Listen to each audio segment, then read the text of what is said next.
Good morning students. हमने previous class में आपसे कहा था कि हम अगले टॉपिक में यानी नेक्स्ट क्लास में हम पढ़ाएंगे इलेक्ट्रोलाइसिस एंड प्रोडक्ट फॉर्म। लेकिन हमें जो पढ़ाना है आप इस चैप्टर के हिसाब से वो पढ़ रहे हैं क्वांटिटेटिव एस्पेक्ट ऑफ इलेक्ट्रोलाइसिस।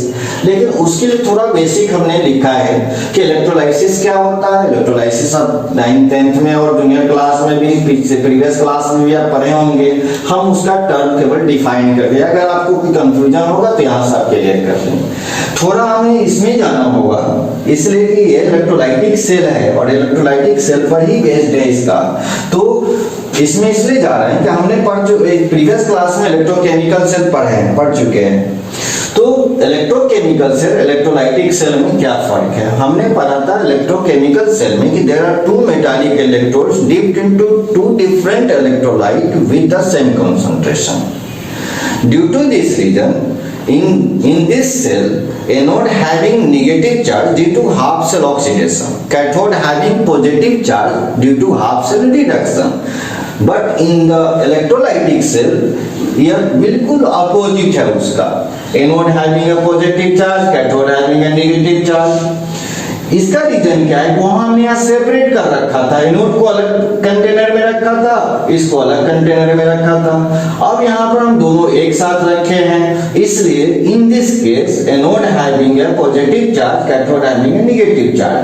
और ये है क्या, इसमें हमने एक इलेक्ट्रोलाइट रखा, दो इलेक्ट्रोड रखा और हम इसका डेफिनेशन देख सकते हैं कि एक ऐसा डिवाइस है जिसमें हम इलेक्ट्रोलाइसिस कैरी आउट करते हैं, इसलिए इस ऐसे डिवाइस को हम इलेक्ट्रोलाइटिक सेल कहते हैं। एक कॉन्सेप्ट इस पर देख सकते हैं कि इसमें क्या होता है कि जो पॉजिटिव आयन है वो नेगेटिव कैथोड की तरफ जाता है, इलेक्ट्रोड की तरफ जाता है, और जो नेगेटिव आयन है वो पॉजिटिव की तरफ आता है, यानी कि अपोजिट डिपोजिट होता है। पॉजिटिव एस्पेक्ट में हम देखते हैं कि फैराडे ने क्या कहा था। फैराडे ने कहा था कि अगर हम रिलेशन दिखाना चाहते हैं, हमने पढ़ाया इलेक्ट्रोड पोटेंशियल।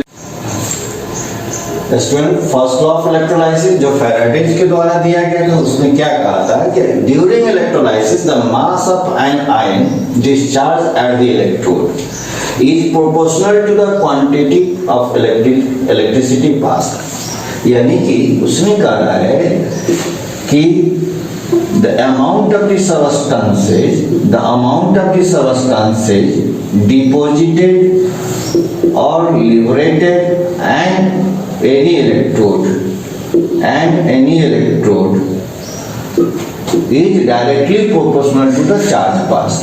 अगर इसको इसने W माना है, इसको जो अमाउंट जो है मास इसको W माना है और इसको Q माना है, तो जितना Q बढ़ाएंगे W बढ़ेगा। तो यहाँ लिखा गया W directly proportional to Q। और Q के बारे में आप जानते हैं I T होता है। I क्या है और T क्या है, I है करंट इन एम्पियर, T क्या है टाइम इन सेकेंड है। तो W directly proportional I into T भी लिख सकते हैं।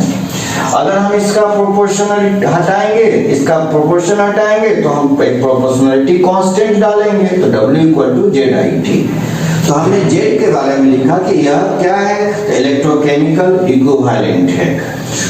और Q क्या है, टोटल चार्ज पास्ड है। I क्या है, करंट स्ट्रेंथ इन एम्पियर है, time in second for which current follows. अब यहाँ पर देखना है कि अगर हम I को 1 एम्पियर मानते हैं और T को 1 सेकेंड लेते हैं, तो अब आपका finally W equal to Z हो गया। W equal to Z। अब Z को भी डिफाइन करने वाले हैं। अब इसको पहले नोट कर लीजिए, फिर हम Z को डिफाइन करें। Now you can see on the board student, electrochemical equivalent it is equal to the mass of ion discharged by 1 ampere current to 1 second। यानी कि 1 सेकंड में 1 एम्पियर करंट अगर हम पास करते हैं और उसके कारण जो मास ऑफ आयन डिस्चार्ज होता है उसको हम जेट से रिप्रेजेंट कर रहे हैं, इलेक्ट्रोकेमिकल इक्विवेलेंट के नाम से जानते हैं। और इसलिए आपने यहाँ W इक्वल टू जेड दिखाया है। जेड क्या होता है आपको पता चल गया। इस पर जो भी न्यूमेरिकल आएगा वो न्यूमेरिकल कॉन्सेप्ट में हम लोग आगे बढ़ेंगे। अब आया फैराडेज का इलेक्ट्रोलाइसिस के एस्पेक्ट में सेकेंड लॉ। सेकेंड लॉ में उसने कहा रखा है कि when the same amount of current which pass into different electrolytic cell connected in series, जो कनेक्ट किया गया सीरीज में, then the mass of the different substances produced at electrodes are proportional to their chemical equivalent। यानी उसका relation, पहले वाले का relation क्या था, W directly proportional to Q से था, यानी जो चार्ज पास करते थे उससे W और जो मास डिपॉजिट होता उससे आप रिलेट करते थे। यहाँ पर ऐसा नहीं है, यहाँ पर यह क्या कह रहा है कि चार्ज से इसको कोई लेना, W तो रहेगा ही रहेगा, लेकिन ये जो है ये रिलेट कर रहा है इक्विवेलेंट वेट से। तो हम इसको आगे हम न्यूमेरिकल कांसेप्ट में हम वो बात बताएंगे। हमने नीचे लिखा है केमिकल इक्विवेलेंट क्या होता है, the atomic mass of the metal divided by number of electrons required to the reduced cation. Cation को रिड्यूस करने के लिए जितने इलेक्ट्रॉन चाहिए उससे डिवाइड करेंगे atomic mass of the metal को, तो हमारा केमिकल इक्विवेलेंट का पता चल जाएगा। ठीक है, हम दोनों का डिफरेंस दिखा रहे हैं स्टूडेंट। पहले वाले में आपने देखा हुआ है कि दो इलेक्ट्रोड लगाते हैं, इलेक्ट्रोलाइटिक सेल लेते हैं, इलेक्ट्रोलाइटिक सेल को आप यहां से चार्ज पास करते थे, Q मानते हैं, इसको W मानते हैं, इससे इसका रिलेशन दिखाया गया। लेकिन सेकंड वाले में क्या हो गया, सेकंड वाले में क्या हो गया ये कि अब कह रहा है हमने एक से अधिक इलेक्ट्रोलाइटिक सेल लिया, एक से अधिक इलेक्ट्रोलाइटिक सेल लेते हैं, सबको एक से अधिक इलेक्ट्रोलाइटिक सेल लेते हैं, सब में इलेक्ट्रोलाइट आप डालते हैं, सब में इलेक्ट्रोलाइट आपने डाल रखा है, सब में ये आपका एनोड है, ये कैथोड है, ये कैथोड है, ये एनोड है, ये कैथोड है, ये एनोड है, ये कैथोड है। अब कनेक्ट इन सीरीज करना है, हम कनेक्ट इन सीरीज करते हैं, इसको कनेक्ट इन सीरीज कर दिए। और अब यहां आया कि अब क्या कह रहा है कि अब इसका जो है हम मान ली 0.5 एम्पियर पास करेंगे तो सब में जाएगा, ये सब में जाएगा। तो इसमें जो रिलेशन था कि हम जो चार्ज पास करेंगे और W के बीच रिलेशन दिखा है, W यहां भी आएगा, W यहां भी आएगा, लेकिन अब इस कहता है कि if the same amount of current is passed through the different electrolytic cell connected in series, then amount of the substance deposited at any electrode is directly proportional to equivalent weight। तो मान लिया हम इसको मानते हैं W1 है तो इसका ये E1 हो गया, अगर इसको मानते हैं W2 है तो इसका मतलब ये E2 हो गया, फिर इसको अगर W3 मानते हैं तो ये E3 हो गया। इस तरह से हम इसको देख सकते हैं। अब इस पर जो भी न्यूमेरिकल होगा, जो भी न्यूमेरिकल आएगा एनसीईआरटी टेक्स्ट से, इन टेक्स्ट से हम इसका नेक्स्ट क्लास में बताएंगे, समझाएंगे, फिर आपको बनाने के लिए देंगे। और तब इस चैप्टर के आगे आएगा कमर्शियल बैटरी जो हम पढ़ाएंगे। पहले इसका न्यूमेरिकल कंप्लीट करेंगे, फिर कमर्शियल बैटरी पढ़ाएंगे, तब ये चैप्टर कंप्लीट होगा। आज के लिए थैंक्स।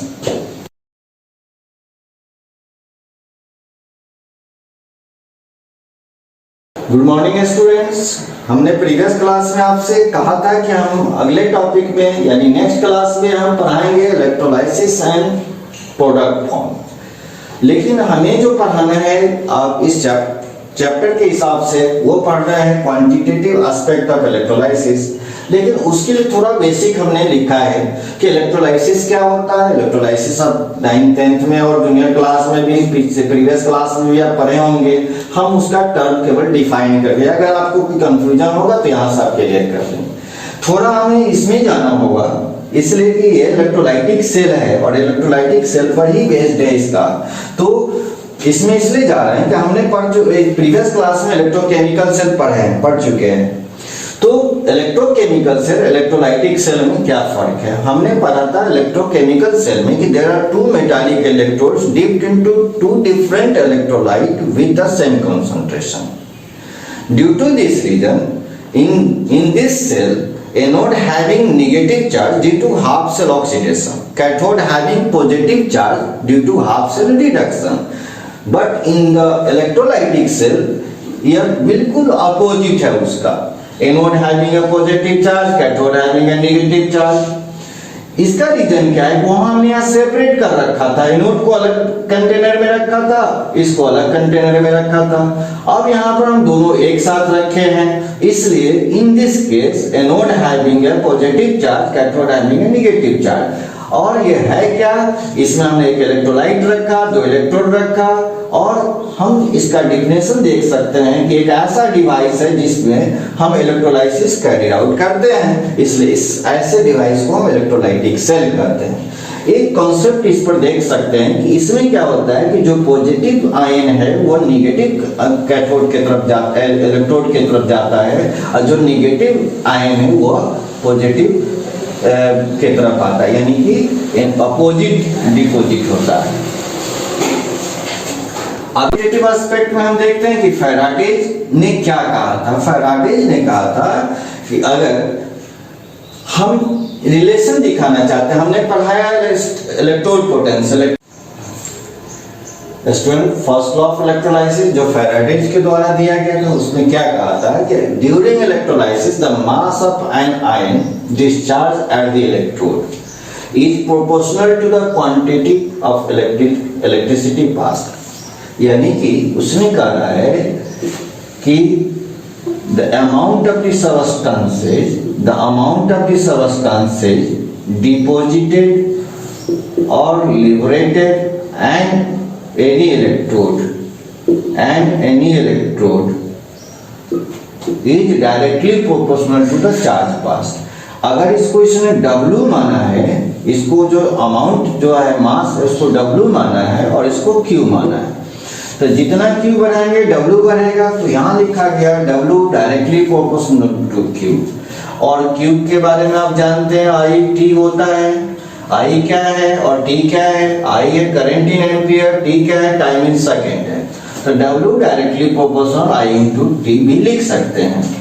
अगर हम इसका प्रोपोर्शनल हटाएंगे, इसका प्रोपोर्शन हटाएंगे तो हम एक प्रोपोर्शनलिटी कांस्टेंट डालेंगे, तो W इक्वल टू ZIT। तो हमने Z के बारे में लिखा कि यह क्या है, इलेक्ट्रोकेमिकल इक्विवेलेंट है। टोटल और Q क्या है, टोटल चार्ज पास्ड है। I क्या है, करंट स्ट्रेंथ इन एम्पियर है, time in second for which current follows. अब यहाँ पर देखना है कि अगर हम I को 1 एम्पियर मानते हैं और T को 1 सेकेंड लेते हैं, तो अब आपका finally W is equal to Z हो गया, W इक्वल टू Z। अब Z को भी डिफाइन करने वाले हैं, अब इसको पहले नोट कर लीजिए, फिर हम Z को डिफाइन करेंगे। Now you can see on the board student, electrochemical equivalent it is equal to the mass of ion discharged by 1 ampere to 1 second। यानी कि 1 सेकेंड में 1 एम्पियर करंट अगर हम पास करते हैं और उसके कारण जो मास ऑफ आयन डिस्चार्ज होता है उसको हम जेट से रिप्रेजेंट कर रहे हैं, इलेक्ट्रोकेमिकल इक्विवेलेंट के नाम से जानते हैं।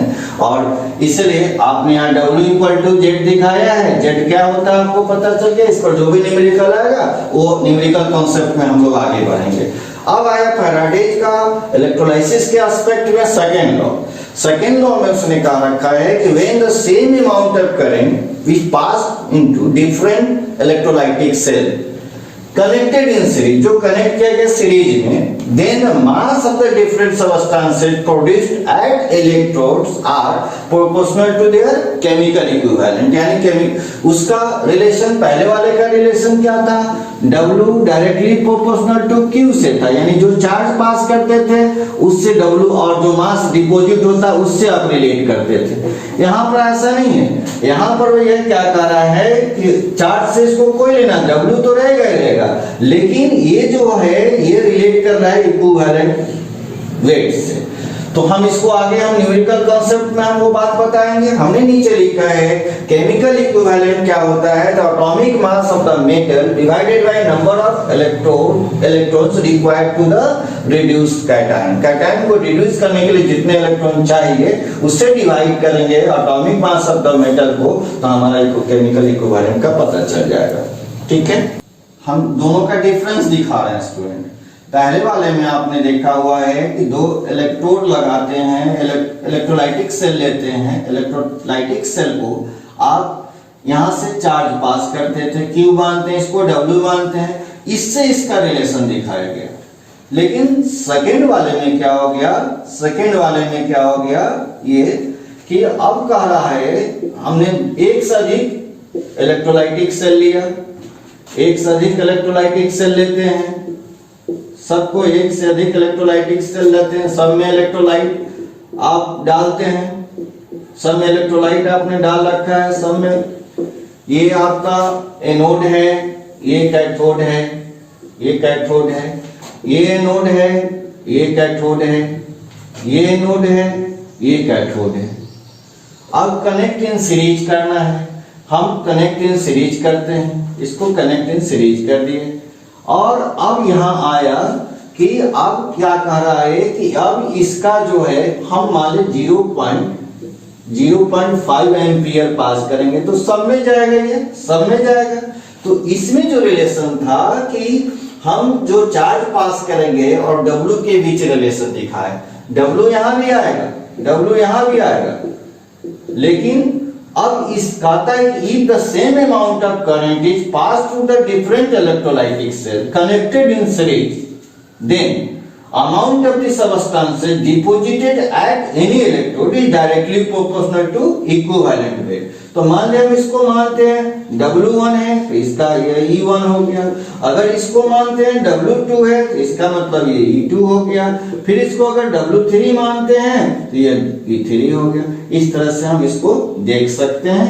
अब इस पर जो भी न्यूमेरिकल होगा, जो भी न्यूमेरिकल आएगा एनसीईआरटी टेक्स्ट से, इन टेक्स्ट से, हम इसका नेक्स्ट क्लास में बताएंगे, समझाएंगे, फिर आपको बनाने के लिए देंगे। और तब इस चैप्टर के आगे आएगा कमर्शियल बैटरी जो हम पढ़ाएंगे। पहले इसका न्यूमेरिकल कंप्लीट करेंगे, फिर कमर्शियल बैटरी पढ़ाएंगे, तब ये चैप्टर कंप्लीट होगा। आज के लिए थैंक्स।